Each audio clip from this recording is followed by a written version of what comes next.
हमने सिद्धांत ही बना दिया कि चौथ का चांद देखना ही नहीं चाहिए। इसका चांद नहीं देखना चाहिए। चौथ का चांद देखने पे चोरी का आरोप लगता है। किसका आरोप लगता है? तो इसलिए चौथ का चांद देखना, इसलिए मेरे को अब भी याद है कि जब घरों में छोटे छोटे हुआ करते तब मम्मी दूज वाला दिन, दूज समझ गए, शुक्ल पक्ष की एकम, एकम के बाद में दूज, दूसरा दिन होता, तब घर वाले बुलाते किधर आओ रे, और सारे के सारे चांद देखो।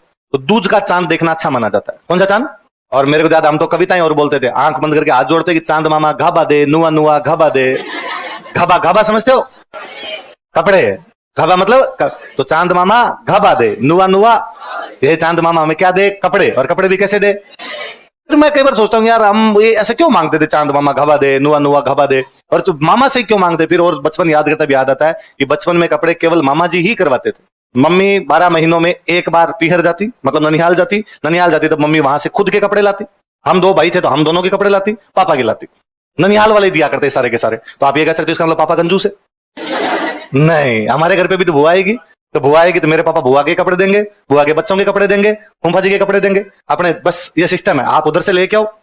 और ऐसा गांव में ये तो पहले क्या रस्म हुआ करती थी, महिलाएं पीहर जाती, 12 महीने में एक बार जाती, वहां से खूब सारे कपड़े लेके आती, अड़ोसने पड़ोसनी जितनी है सबको बुला बुला के दिखाती। आज भी है, क्योंकि फ्री बैठे हैं, कोई काम नहीं है, आओ हम कपड़े दिखाते हैं आपको। और फिर मम्मी वैसे दिखाती, ये जो है ना ये नया है, अभी साइड में फैशन आई नहीं है, हमारे पीहर में आ गई ये फैशन, और ये 600 रुपए मीटर का है या 600 रुपए का है। अपने जैसे कोई खोड़ ले टापर होते ना मम्मी वो 300 को है। मम्मी को पीहर की तारीफें करनी है, ऐसी कौन महिला जो पीहर की तारीफ नहीं करती? मेरे पीहर वालों ने, मेरे भाई ने ये दिलाया 600 रुपए का, टापर पीछे बोल जाते नहीं ना 300 का। अपन मारूं क्या, पढ़ाई करता नहीं है, तेरे क्या पता कितने का आया था? अरे मैं दुकान में साथ ही बैठा था वहां पे। तो ये भी एक रस्म थी, सारी अड़ोसियों पड़ोसियों महिलाओं को बुला बुला के दिखाया जाता, एक एक चीज, मतलब ये नहीं केवल कपड़े दिए, तो श्रृंगार का जितना साधन है वो सारे के सारे दिए जाते। तो वो सारे के सारे टिक्की बिंदी भी लेके आए तो वो भी दिखाते, हम बिंदी के कितने पत्ते लेके आए। तो मामा जी ही कपड़े दिलवाया करते, चांद मामा है इसलिए हम मामा से मांगते गए, चांद मामा हमें क्या दे? नुआ नुआ, नए नए नए कपड़े दे। तो पहले ननिहाल जाने का चाव इसलिए ज्यादा हुआ करता कि ननिहाल जाएंगे तो वहां से क्या मिलेंगे? नए कपड़े। एक बात बड़ी जो अजीब सी लगती थी उनका ये था कि जैसे हम 2 भाई है तो दोनों के एक जैसे, कम्युनिज्म था पूरी तरीके से, साम्यवाद, और पापा की भी हुई। और सबसे बड़ी बात ये होती कि अब लेके कपड़ा देते, सिलवा के देते नहीं तो कपड़ा दिया करते। तो आप मम्मी कहते भैया मम्मी सिलवाए, तो मम्मी कहते नहीं अभी नहीं, वो शादी में सिलवाएंगे, दिवाली पे सिलवाएंगे, ऐसे 8 दिन थोड़ी पहन जाए नए कपड़े। अब वो सिलवाए तो दोनों के एक साथ सिलवाए, तो दोनों ने एक साथ पहने, दोनों एक साथ पहन के बाहर जाते। फिर कोई ना कोई मिलता, वो कहते नंदिरम ले आगे। हाँ ननिहाल से लाए थे, आपको कैसे पता चला? सेम से मैं यार सही काम है तुम्हारा, ये तो पापा के सेम होते, तीनों बाप बेटा एक जैसे पहन के जा रहे हैं बाहर। तो ये सामने बात है, धीरे धीरे अब पैसे आए जी, वरना दुकान वाले जाके थान थान दे थान, पूरा जो कपड़ा एक साथ आता उसको क्या बोला करते? तो पूरा का पूरा थान ही लेके आते, वो थान ही सिलवाया करते थे, एक जैसे कपड़े हो जाया करते। वो जरूर अजीब था, बाकी मामा जी दिया करते वो लेके आते। और नए कपड़ों में क्या चाव हुआ करता वैसा, चीजें अधिकता में होती है ना तो चाव समाप्त हो जाता है, चीजें जब कम होती है तब उनका शौक, उनका चाव ज्यादा होता है। मैं एक बार कोई ऑफिस के अंदर बैठे हुए थे, तो आगे लक्षता मैम आएंगी ज्योग्राफी पढ़ाने के लिए, तो एक दिन हम बैठते तो मैंने ये बातें कर रहे थे, मैंने कहा कल शॉपिंग करके आया था, ये मैं नया शर्ट लेके आया था, ये उनको बात बताई। तो उनका ये शर्ट आप कल लाए थे? हाँ। आज आपने पहन लिया? वहां कल लाया था, आज आता हूँ, आज सुबह है, आज ही थोड़े इसके प्ले प्ले बाजी पहन गया। तो आपने धोया नहीं? नया था। अरे तो ये पता नहीं कितने लोगों ने पहना होगा वहां पे दुकान में, और धोना चाहिए। मैम देखो ऐसी बातें नहीं करते, हम जब बच्चे थे ना और नए जूते लाते थे ना, उस रात खोलते नहीं थे, पहन के सोया करते। हमने जूते नहीं खोले ने, आप बात कर रहे हो कि मैं शर्ट धो के पहन के आऊं, जब धो ही लिया फिर क्या करना है? नया तो तब तक है जब तक उसको धोया नहीं है। तो अपने पति पत्नी के प्रेम तो 12 की 12 चौथ तो वैसे निकल गई भाई। शुक्ल पक्ष में कहा गया कि चौथ का भाई दूज के चांद को कहते आपको देखना जरूरी है, तो दूज को चांद देखते। और चौथ वाले दिन मम्मी सुबह सुबह बुला कहती कि आज चौथ है, आज चांद मत देख लेना।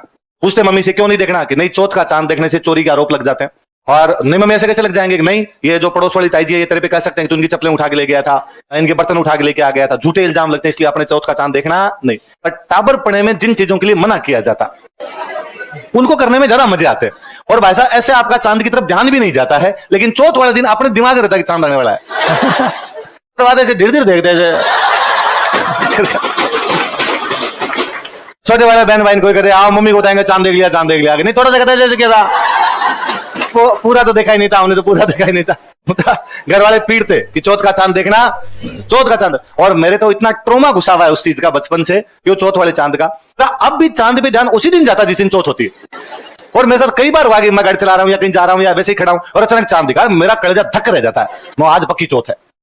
और मैं अब आता हूँ गाड़ी चलाते हो तो कैसे तुम मम्मी को फोन मिलाता हूँ, मम्मी आतिथ्य क्या है, तो अब मम्मी भी समझने लग गई। तो मम्मी कहते चांद देख लियोगे हाँ चांद देख लिया, तो है तो चौथ गलती देख लिया, तूने नहीं देखना था, पर कोई बात नहीं, अपने घर पे जाके ₹1.25 का प्रसाद चढ़ा देना। तो मुझे लगता है अपने उधर माफी मांगने का तरीका भी सस्ता है, ज्यादा महंगा नहीं, ₹1.25 में भगवान राजी है, तो अपने ₹1.25 प्रसाद चढ़ा के सोच इलाम महाराज चांद देख तो लिया, लेकिन माफ करना चोरी के इल्जाम लगाना मत। तो चौथ आती है 24, 12 कट गई, 12 जब चौथ का चांद देख ही नहीं सकते, जब चौथ का चांद नहीं देख सकते आप मना भी नहीं सकते, क्योंकि हम सारे व्रत किसको देख के खोलते हैं, चांद, चांद देखना नहीं तो व्रत खुलेगा ही नहीं, इसलिए 12 चौथ तो कट हो गई। तो पीछे कितनी बची, 12। मम्मी की उम्र की तमाम महिलाएं 12 की 12 चौथ की पूजा करती, हर चौथ पे सामान्य सिस्टम उनका, सुबह जल्दी उठ के नहाती है, वो दिन में कहानी सुनती है, उसके बाद वो व्रत रख लेती है, शाम को चांद आता चांद देख के खाना खा लेती है, सिंपल सा उनका। आपको पता भी नहीं चलता कि कब चौथ आई, कब मम्मी ने व्रत किया, कब वो चौथ निकल गई। और यदि कोई महिलाएं 12 चौथ नहीं रखे तो 4 चौथ रख लेती है कि 4 बड़ी चौथ है, वैसाख में आई, आषाढ़ में आई, कार्तिक में आई, माघ में आई, ये 4 बड़ी चौथ है, इनकी पूजा कर ली जाएगी। चौथ अपने लिए बड़ा सामान्य त्यौहार था, चुपचाप आगे चला जाता, चौथ में अपने को ज्यादा ध्यान देते नहीं। तो जैसे 12 चौथ आती है, उनमें एक कार्तिक की जो चौथ आती है उसको बोलते हैं करवा चौथ, तो करवा चौथ भी सामान्य तरीके से आगे चली जाया करती थी।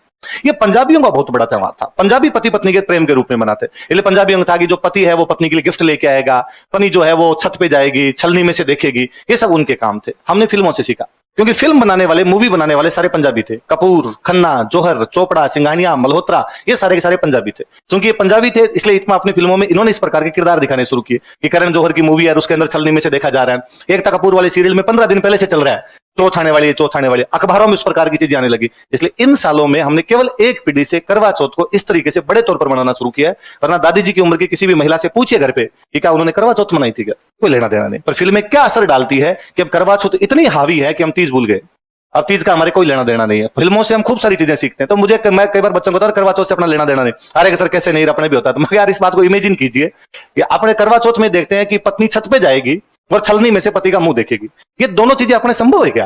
गांव के अंदर पत्नी पति से कह सकती है प्लीज जल्दी घर आना, छलनी में से देखूंगी आज आपको दादाजी की उम्र के भोमिये टाइप ये लोग हुआ करते, उनको अपने दादी जी की उम्र की महिला कहती थी तू बाहर ही रहना, मत आना घर, मत आया डाकी तू बाहर ही, चौका लगता है अपने। हाँ आदमी कहना कि छत पे आना और मैं छलनी में से मुंह देखूंगी, इस प्रकार की चीजें संभव अपने नॉर्मली नई बीरणी छत पे चली जाए ना तो गांव वाले नहीं जीने देते।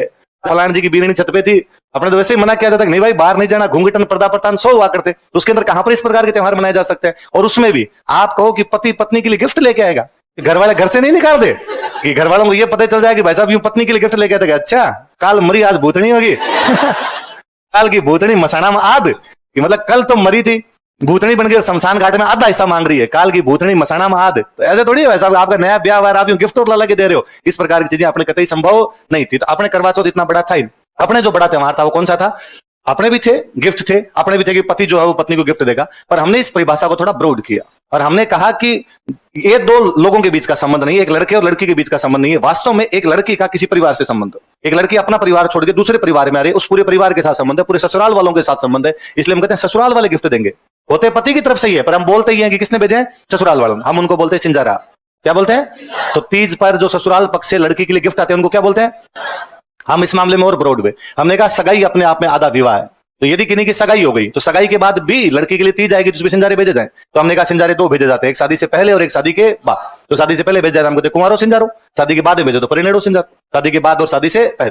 तो शादी से पहले तो ठीक है लड़की अपने पीहर के अंदर है तो आपने उसको गिफ्ट भेजे, उन गिफ्ट को क्या बोलते हैं? सिंजार। शादी के बाद हमने फिर नियम बनाया और हमने कहा कि पहला सावन लड़की है जो अपने पति के साथ में रहेगी नहीं, लड़की जो है अपने ससुराल के अंदर रहेगी नहीं, इसलिए गांव में पहले सावन में सारी की सारी लड़कियां अपने पीहर चली जाती है। पहले सावन में लड़की पीहर चली गई, सावन में आएगी तीज, लड़की कहां बैठी है? पीहर, वापस सिंजारे भेजो, तो वापस ससुराल वाले उनको क्या भेजेंगे? सिंजारे। तो लड़कियों को जो गिफ्ट भेजे जाते हैं उनको क्या बोलते हैं? क्या बोलते हैं? कब दिए जाते हैं सिंजारे? तीज पे। कब दिए जाते हैं? तीज। लिखो।